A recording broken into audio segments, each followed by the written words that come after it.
नमस्कार, कंज्यूमर अड्डा में आपका स्वागत है। मैं हूं मनोज श्रीवास्तव। दिल्ली प्रदूषण की मार किस तरीके से साल दर साल झेलती है, ये आपने देखा है।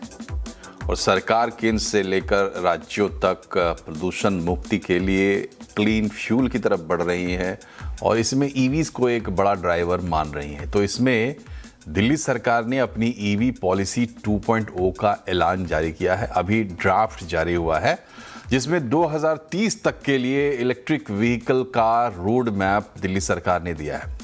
दिल्ली सरकार के मुताबिक इस ईवी पॉलिसी के 2 लक्ष्य हैं। पहला, प्रदूषण पर नियंत्रण और दूसरा, ईवी मोबिलिटी को बढ़ावा देना।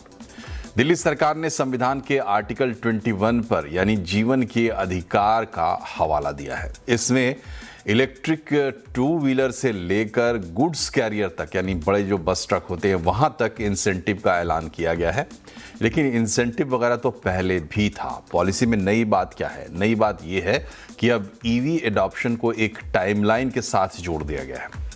2027 से दिल्ली में सिर्फ ईवी 3 व्हीलर्स का रजिस्ट्रेशन होगा। मतलब आइस इंजन वाले नए 3 व्हीलर्स का रजिस्ट्रेशन दिल्ली में नहीं होगा। इसके अगले साल यानी 2028 से आइस इंजन वाले 2 व्हीलर्स का रजिस्ट्रेशन भी बंद हो जाएगा। मतलब दिल्ली में सिर्फ इलेक्ट्रिक बाइक का रजिस्ट्रेशन होगा, बाइक ही चलेंगे। स्कूल बसों में भी फेज वाइज ईवी को अनिवार्य किया गया है और 2030 तक कम से कम 30% फ्लीट इलेक्ट्रिक की जाएगी, स्कूल बसेस की। इस अभियान में शिक्षा विभाग को भी शामिल किया गया है ताकि इसको और तेजी से बढ़िया से इम्प्लीमेंट किया जा सके। सरकारी गाड़ियों को भी धीरे धीरे ईवी में बदला जाएगा। सरकार 30 लाख तक की गाड़ियों पर रोड टैक्स और रजिस्ट्रेशन फीस में 100% छूट देगी। मतलब रोड टैक्स और रजिस्ट्रेशन फ्री होगा, नहीं लगेगा। और लोगों की नज़र चूंकि जो इंसेंटिव्स होती है उस पर होती है, तो उसकी भी डिटेल आपको बता देते हैं। बाइक पर पहले साल प्रति किलोवाट 10,000 रुपये की छूट मिलेगी, जो अधिकतम 30,000 तक हो पाएगी। फिर दूसरे साल ये घटकर 6,600 रुपये प्रति किलोवाट हो जाएगी, फिर 3,300 रुपये प्रति किलोवाट हो जाएगी। इसी तरह 3 व्हीलर्स पर पहले साल में 50,000, दूसरे साल में 40 और तीसरे साल में 30,000 की छूट मिलेगी। इलेक्ट्रिक गुड्स कैरियर को यानी बड़े जो गाड़ियां हैं, ट्रक वगैरह, पहले साल 1 लाख, दूसरे साल 75,000 और तीसरे साल 50,000 की सब्सिडी मिलेगी। साथ ही ईवी लाना है तो पुराने पेट्रोल डीजल के जो वाहन है उनसे छुटकारा पाना है तो उसकी स्क्रैपेज पर भी सब्सिडीज का ऐलान किया गया है। 2 व्हीलर स्क्रैप करने पर 10,000, 3 व्हीलर को स्क्रैप करने पर 25,000 और 30 लाख तक की कारों पर 1 लाख तक का इंसेंटिव मिलेगा। वहीं गुड्स व्हीकल स्क्रैप करने पर 50,000 का इंसेंटिव मिलेगा। तो दिल्ली का ये प्लान है। इसके दोनों पहलू हैं। एक तो ईवी एडॉप्शन को बढ़ावा देना है और इसमें कुछ सरकार अब टाइमलाइन लेके आई है। खुद भी माना है कि अब जो अपने सरकारी वाहन हैं उनको धीरे धीरे, हालांकि उसका टारगेट नहीं दिया है, लेकिन स्कूल बस के लिए 30% का टारगेट दिया है। बाकी 2 व्हीलर्स 28 से सिर्फ ईवी ही रजिस्टर हो पाएंगे। पुराने जो आप ले चुके 3 व्हीलर्स 2027 से ही। तो दिल्ली एक टेस्ट केस है देश के लिए, क्योंकि वहाँ समस्या बिल्कुल सामने खड़ी है। क्लीन एनर्जी की जो बात होती है उसका पोल्यूशन से सीधा संबंध है और पोल्यूशन से दिल्ली सबसे ज़्यादा परेशान है। खास करके जाड़ों में हम देखते हैं क्या होता है वहाँ पर। इसी पर आज हम चर्चा करेंगे। हमारे साथ एवलॉन कंसल्टिंग के पार्टनर सुब्रत सेन गुप्ता हैं, international council of clean transportation के MD इंडिया अमित भट्ट है और federation of order dealers association के पूर्व प्रेसिडेंट वेंकटेश गुलाटी हमारे साथ हैं। और अब हम कार्यक्रम की शुरुआत करते हैं और समझने की कोशिश करते हैं कि आखिर दिल्ली सरकार क्या करना चाहती है।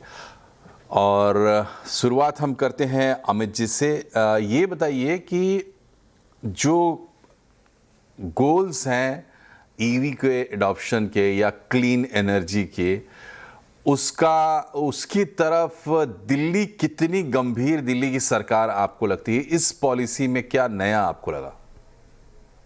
धन्यवाद मनोज जी। जैसा कि आपने कहा कि दिल्ली में एयर पोल्यूशन की प्रॉब्लम बहुत ही ज्यादा सीवियर है, हम सब जानते हैं। और ट्रांसपोर्ट एक सबसे ज्यादा कारण है दिल्ली में एयर पार्टिकुलेट मैटर एमिशन का या नॉक्स एमिशन का। तो अगर दिल्ली को अपना एयर क्वालिटी को अच्छा करना है, वातावरण सुधारना है, तो ट्रांसपोर्ट को zero tell pipe emission vehicle की तरफ ले जाना पड़ेगा। उसमें इलेक्ट्रिक व्हीकल एक बहुत इंपॉर्टेंट रोल प्ले करेगा। तो ये जो ड्राफ्ट अभी शनिवार को आया है, आई थिंक 3-4 चीजें बड़ी इंटरेस्टिंग हैं जो शायद किसी और स्टेट ईवी पॉलिसी में नहीं है। तो उस तरह से मुझे लगता है कि अगर ये इंप्लीमेंट होती है तो शायद एक गेम चेंजर हो सकती है इंडिया के लिए। पहली बात तो ये, इन्होंने सिर्फ इंसेंटिव नहीं दिया है, एक टारगेट भी दिया है, एक मैंडेट भी दिया है।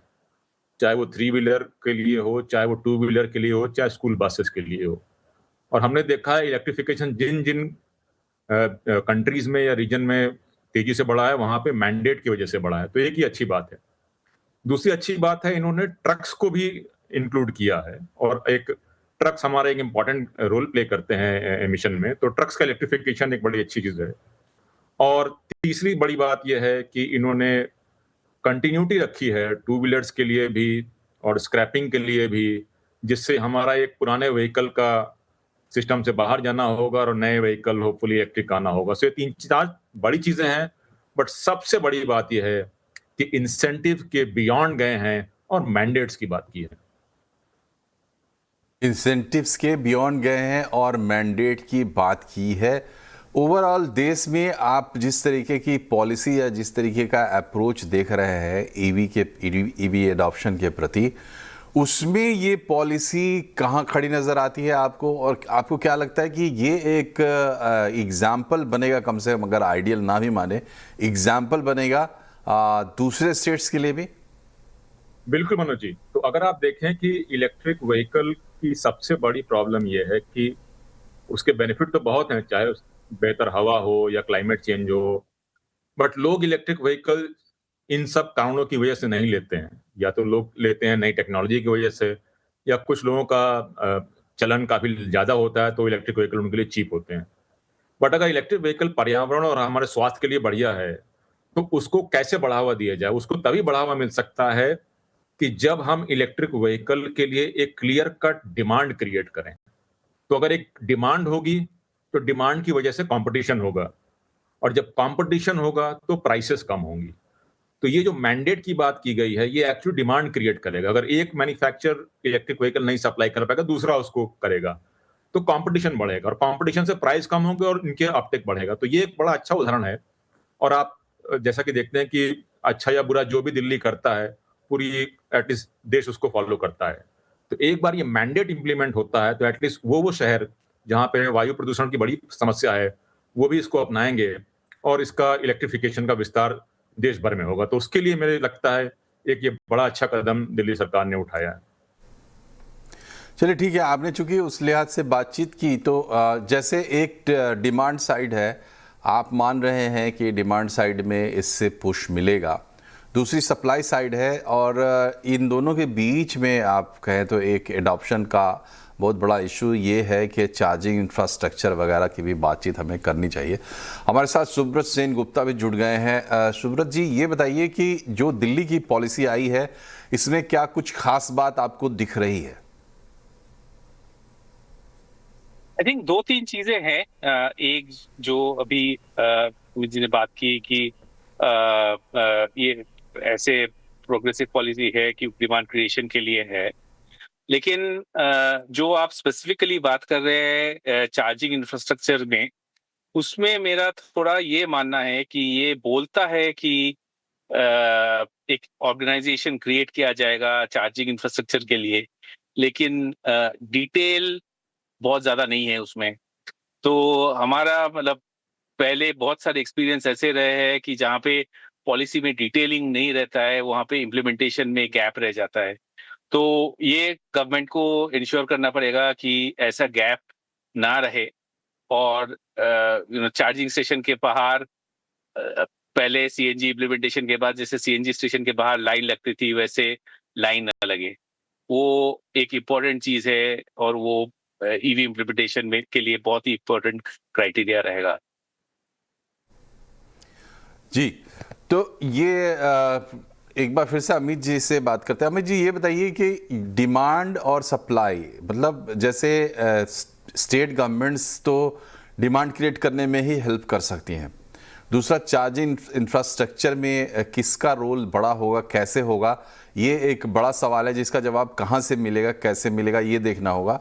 और तीसरा है कि जो केंद्र सरकार है वो as a whole auto industry के लिए या ख़ास टारगेटेड अगर कोई प्लान हो तो उसके एक सेगमेंट के लिए कुछ करना पड़ेगा ताकि सप्लाई भी मजबूत हो, आगे बढ़े, कॉस्ट इफ़ेक्टिव हो, लोगों को उसमें वैल्यू दिखाई दे।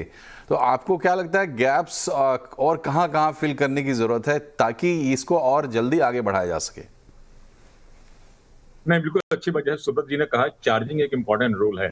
तो जैसे आप सीएनजी ले लें या डीजल ले लें, आपका अगर ये गाड़ी है तो आपको पेट्रोल पंप या सीएनजी स्टेशन पे जाना पड़ेगा।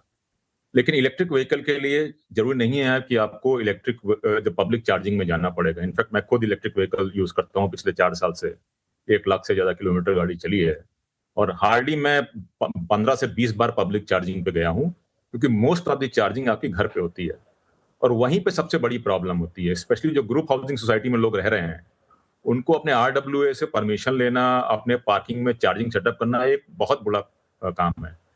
तो जैसे आप देखें, शहर जैसे कि कंट्रीज जैसे नॉर्वे हैं, उन्होंने राइट टू चार्ज लेके आया है। तो हमें उस टाइप का एक फ्रेमवर्क दिल्ली में लाना पड़ेगा ताकि जो लोग गाड़ी खरीदना चाहते हैं, चाहे 2 व्हीलर हो गया या 4 व्हीलर हो गया, वो अपनी पार्किंग में चार्जिंग सेटअप कर लें। एक बार आपकी चार्जिंग सॉल्व हो गई तो आपका बाकी सब प्रॉब्लम रिजॉल्व हो जाती है। पब्लिक चार्जिंग आपको सेटअप करनी पड़ेगी, बट पब्लिक चार्जिंग आप डेटा देखिए यूएस का या इनफैक्ट इंडिया का डेटा, 85 से 90% चार्जिंग इलेक्ट्रिक व्हीकल्स की घर पे ही होती है। तो घर की चार्जिंग को कैसे बढ़ाना देना है और राइट टू चार्ज लाना है, ये इंपॉर्टेंट है। दूसरा सबसे बड़ी बात, जैसा कि मैंने पहले कहा कि इलेक्ट्रिक व्हीकल का अभी खरीदना एक कंज्यूमर के ऊपर है। हमें इसको चेंज करना है कि हमें मैन्युफैक्चरर्स को भी पुश करना है कि वो इलेक्ट्रिक व्हीकल सेल करें।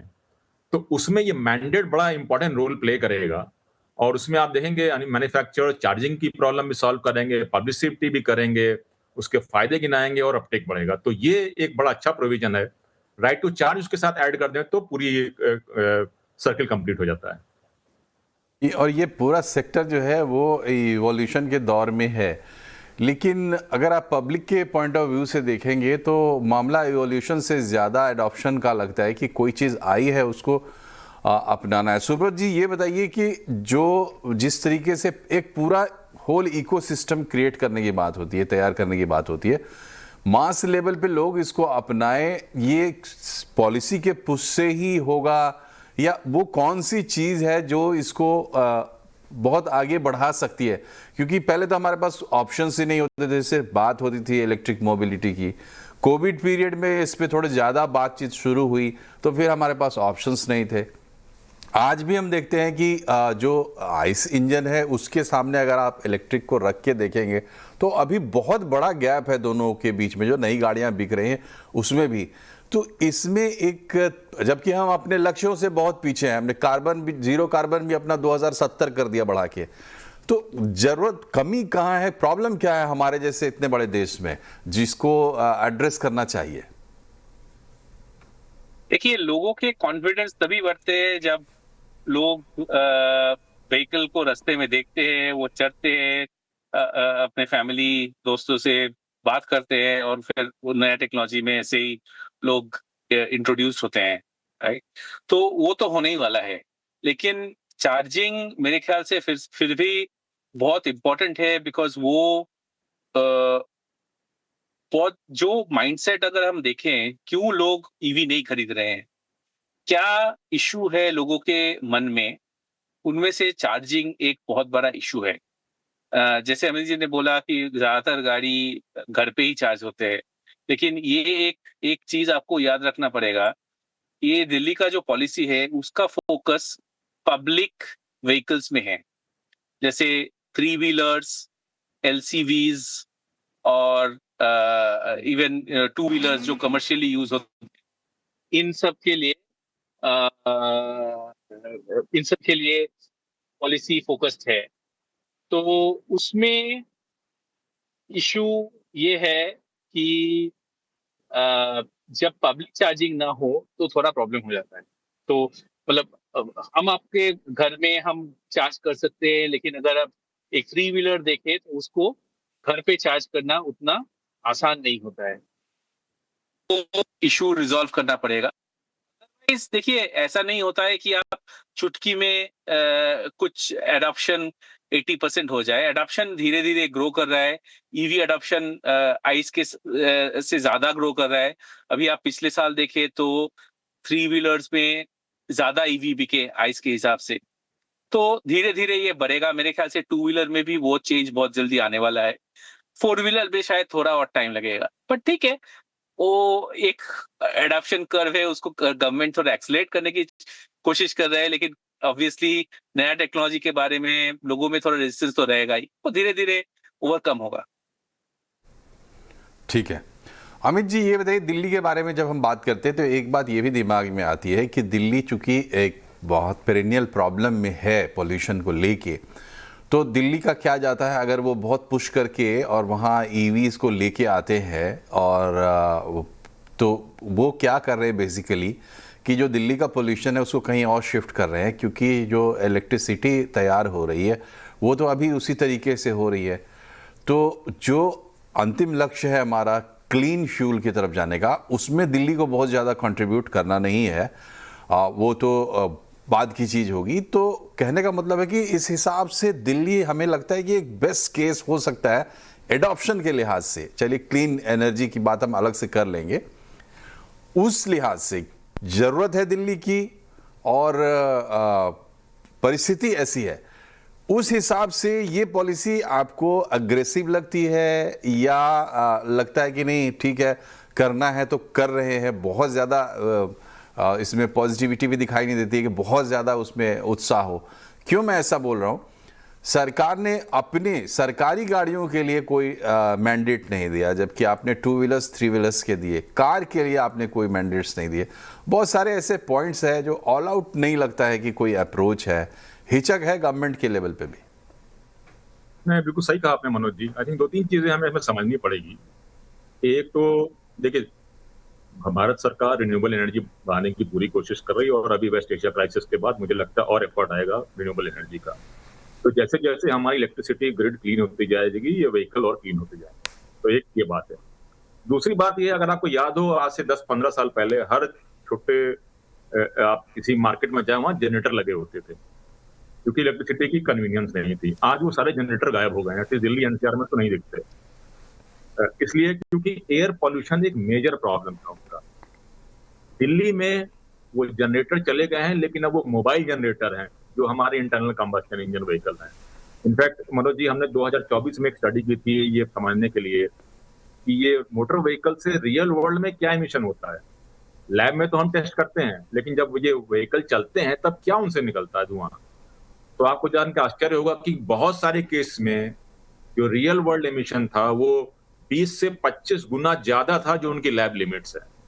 और सबसे ज्यादा एमिशन था ये कमर्शियल व्हीकल्स में, जो सीएनजी के भी थे। तो हमें अगर एयर पॉल्यूशन को क्लीन करना है तो हमको zero tell pipe emission vehicle में जाना पड़ेगा। और आप देखिए, स्टडीज बताती हैं 40 से 50% पार्टिकुलेट मैटर दिल्ली में मोटर व्हीकल से आता है। तो एक तो ये बात है। दूसरा, अगर दिल्ली ऐसी कोई व्यवस्था लाती है जिससे उसके व्हीकल जीरो टेल पाइप हो जाते हैं, तो सराउंडिंग स्टेट्स भी उसको करेंगे, बिकॉज अल्टीमेटली दिल्ली का प्रदूषण सिर्फ दिल्ली से नहीं आता है, बाहर से भी आता है। और तीसरा, अभी जैसा कि बोला गया कि एडॉप्शन स्लो है, बट अगर आप देखें नेपाल हमारे बगल में ही है। आज से 5 साल पहले वहां ईवी कार्स की सेल वर्चुअली जीरो थी। आज हर 4 में से 3 गाड़ियां जो नेपाल में बिकती हैं वो इलेक्ट्रिक होती हैं। तो अगर गवर्नमेंट की पॉलिसी आती है, और जैसा कि दिल्ली गवर्नमेंट ने लाया है, तो ऑप्टेक बढ़ेगा। हाँ, गवर्नमेंट फ्लीट के लिए मैंडेट होना चाहिए, थोड़ा सा कार्स के ऊपर भी मैंडेट होना चाहिए, बट मुझे लगता है ये 30 दिन का जो पीरियड है इसमें ये सब सुझाव आएंगे और पॉलिसी और रोबस्ट बन जाएगी। जी, तो पॉलिसी में क्या है खास और कैसे ये उस गोल की तरफ हमें लेके जाएगी जिसे हम एक कार्बन फ्री वर्ल्ड कहते हैं, और उसका पार्ट भारत को बनाना है। हालांकि हमारे साथ बहुत सारी चीज़ें हैं जिनको लेके हम चल रहे हैं। हम कोई यूरोप नहीं है या कोई नॉर्थ अमेरिका नहीं है, बट फिर भी ये किस हद तक उसमें हम आगे बढ़ रहे हैं और इस पॉलिसी को देख के हमें क्या समझना चाहिए, कितना कॉन्फिडेंस गेन करना चाहिए एज ए कंज्यूमर, इस पर भी हम बातचीत करेंगे एक छोटे से ब्रेक के बाद। बने रहिए हमारे साथ।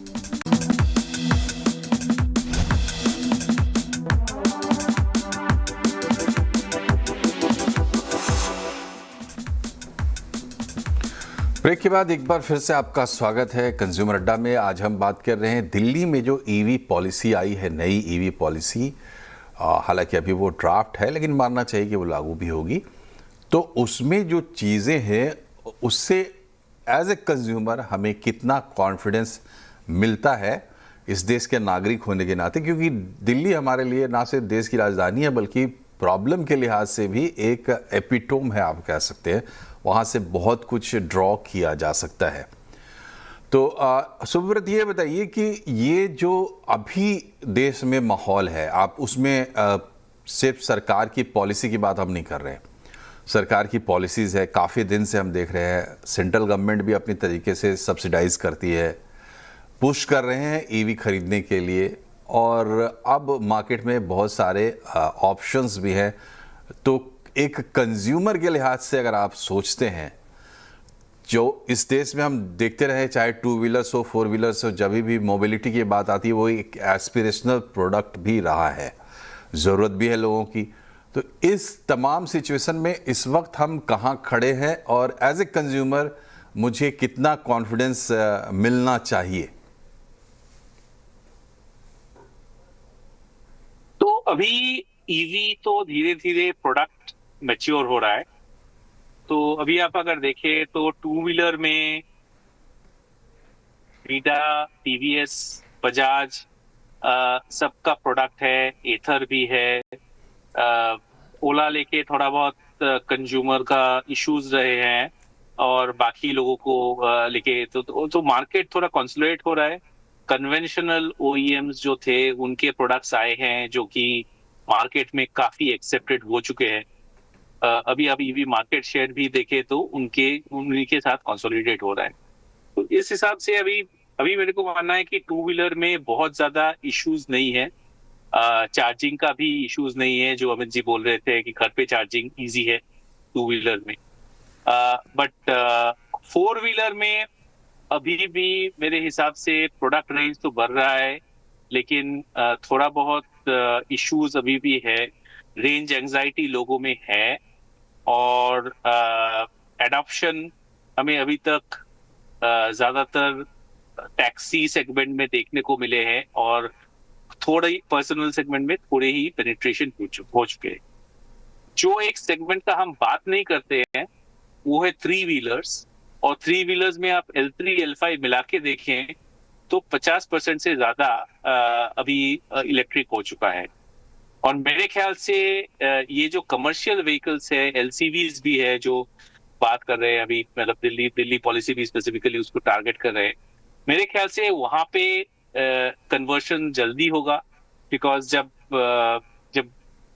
कमर्शियल व्हीकल ऑपरेटर को फायदा दिखता है और इश्यूज रिजॉल्व हो जाता है, मेंटेनेंस के लिए ज्यादा डाउन टाइम नहीं होगा, और ये सब उनका जब कॉन्फिडेंस आ जाता है तो एडॉप्शन जल्दी हो जाता है। लेकिन आप अगर 140 करोड़ लोगों में वो धीरे धीरे ही आएगा, वो आप मतलब एक्सेलरेट कर सकते हैं, लेकिन थोड़ा ही वो थोड़ा टाइम कंज्यूमिंग प्रोसेस। हाँ, बिल्कुल टाइम कंज्यूमिंग प्रोसेस है, बट कितना टाइम हम लगाते हैं और हमारी अपनी स्थिति पर भी निर्भर करता है। हमने पहले भी कहा कि हम किसी और से तुलना अपनी नहीं कर सकते, लेकिन हमारे बगल में चाइना है और वो कई तरीके से कई चीज़ें कर रहा है, ईवी एडॉप्शन में भी, ईवी मैन्युफैक्चरिंग में भी, और सब में। क्योंकि हमें अब इस समय में जो नया समय है, इसमें हमें अपने आप को मजबूत भी करना है। बहरहाल अमित जी, आपका खास जोर मैंने देखा कार्यक्रम में मैंडेट पे है कि मैंडेट होने से बहुत एक मदद मिलती है। जो कंज्यूमर है उसका कन्फ्यूजन ये भी है कि ये दोनों चीज़ें चलने वाली हैं, कब तक साथ साथ चलने वाली हैं, क्या प्रोपोर्शन रह जाएगा कब तक, ये तमाम क्लैरिटी की भी कमी हमें लगती है। नेचुरल है, बट ये चीज़ भी एक है जिसको एड्रेस करने की ज़रूरत है, क्लैरिटी उतनी नहीं है। नहीं, बिल्कुल मनोज जी, इसीलिए मैंने कहा कि अगर आप देखें तो हमारा एक्चुअली नेशनल लेवल भी कोई ऑफिशियल ईवी टारगेट नहीं है। तो हमें क्लैरिटी चाहिए। अगर आप मैन्युफैक्चरर्स को भी देखें, वो इथेनॉल बना रहे हैं, वो हाइब्रिड बना रहे हैं, वो इलेक्ट्रिक बना रहे हैं, वो हाइड्रोजन बना रहे हैं, वो सब बना रहे हैं, उनको भी क्लैरिटी नहीं है। तो जब ऐसी पॉलिसी आती है जो कहती है कि हम इस डेट के बाद से इंटरनल कम्बस्शन इंजन रजिस्टर नहीं करेंगे या इस डेट के बाद से हम ये करेंगे, तो सबको क्लैरिटी मिलती है, चाहे वो मैन्युफैक्चरर्स हो, चाहे वो बायर्स हो। तो जब आपको क्लैरिटी मिलती है तो आप उस पर अनुसंधान करते हैं, आप उस पर इन्वेस्टमेंट करते हैं, आप अच्छे प्रोडक्ट लाते हैं, क्योंकि अगर आप अच्छे प्रोडक्ट नहीं लाएंगे तो कल को आपका कॉम्पिटिटर ले आएगा, वो मार्केट शेयर ले जाएगा। तो आई थिंक इस क्लैरिटी की जरूरत है, और दिल्ली ने at least two wheeler three wheeler में एक बड़ा अच्छा काम किया है कि क्लैरिटी ले आई है। सिमिलरली अगर वो क्लैरिटी ले आए गवर्नमेंट फ्लीट्स को, अगर वो क्लैरिटी ले आए कार्स को, अगर वो क्लैरिटी ले आए बसेस को और ट्रक्स को, मैं नहीं कह रहा हूँ सब कुछ कल होना चाहिए, कुछ 5 साल बाद हो सकता है, कुछ 10 साल बाद। अगर एक रोड मैप आ जाता है तो फिर क्लैरिटी आ जाती है और हमें अच्छे प्रोडक्ट मिलते हैं और हम पूरा इकोसिस्टम डेवलप कर पाते हैं। उसकी बहुत जरूरत है इस समय। जी, और क्लैरिटी इसलिए भी बहुत ज़रूरी है क्योंकि हमारे देश में हमें एक टॉप डाउन अप्रोच होता है और एक बॉटम अप होता है। तो अगर आप ज़्यादा लोगों को शामिल करना चाहते हैं तो जाहिर सी बात है कि आपको उस साइड ज़्यादा क्लैरिटी देनी पड़ेगी। जैसे टू व्हीलर्स है, इस देश में अभी टू व्हीलर्स का भविष्य बहुत अच्छा देख रहा है, टू व्हीलर इंडस्ट्री बहुत अच्छा भविष्य देख रही है। उसकी वजह यह है कि गाँव में अभी भी करोड़ों परिवार ऐसे हैं जिनके पास टू व्हीलर्स भी नहीं है, तो उनके लिए टू व्हीलर्स एस्पिरेशन है, वो टू व्हीलर्स लेने वाले हैं, लेकिन क्या वो ईवी लेंगे?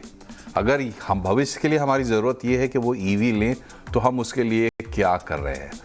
ये तमाम चीज़ें भी हैं, स्पष्टता आनी चाहिए। दिल्ली की पॉलिसी में कुछ तो स्पष्टता ज़रूर आई है, जो पिछली पॉलिसी थी उसका अपग्रेड तो ज़रूर लगता है, इसलिए हम इसे 2.0 भी कह रहे हैं। हम उम्मीद करते हैं और भी स्पष्टता आएगी। अमित जी, बहुत बहुत शुक्रिया आपका। सुब्रत, आपका भी बहुत बहुत शुक्रिया हमसे जुड़ने के लिए। प्रोग्राम में फिलहाल इतना ही। नमस्कार।